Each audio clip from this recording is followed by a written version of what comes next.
Good morning po, ma'am. Good morning, Jeboy. How are you today? Okay lang naman po. Maglilinis lang po pala ako, ma'am. Okay, sure. Ma'am, nagkape ka na po ba? Yes, I am. Very How about good, you? Ma'am, hindi pa po. Mamaya na po ako. Ayan. Good morning po, ma'am. Morning. Yan.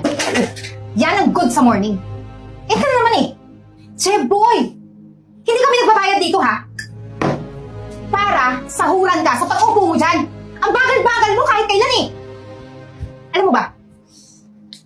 Nagtitimpi na ako sa'yo eh. Kulang na lang talaga pumunta ako kay boss. Para isumbong ka at mapatalsik dito. Tsaka, ba yan? Ang sangsang sa ilong. Bakit mo ba dinala dito yung amoy ng squatter, ha? Gosh! Tsaka, ano yun? Oh my gosh, Marimar! Ang aga-aga! Pumuputok na yung amoy mo! Ano ba?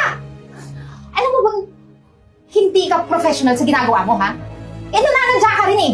Kasi gusto mo madistorbo kami lahat dito sa opisina dahil sa amoy mo. Amoy mo yung sarili mo, amoy putok!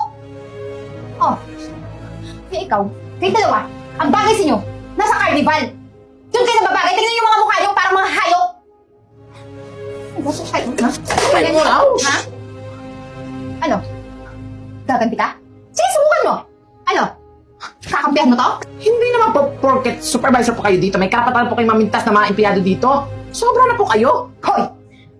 Huwag mo akong sinasagot-sagot. Hindi mo ba ako kilala? Well, para malaman mo, malapit ka na mawala ng trabaho. At ikaw, pwede na kitang isunod. Ano naman to, Eden? Ha? Alam mo, tuwing umaga lagi kang tumadakdak dyan.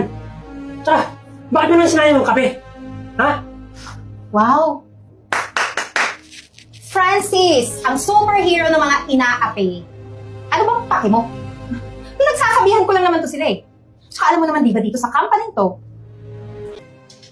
Tuwing umaga lagi kang tumadakdak dyan. Tsaka, bakit mo nang sinayang yung kape? Ha? wow!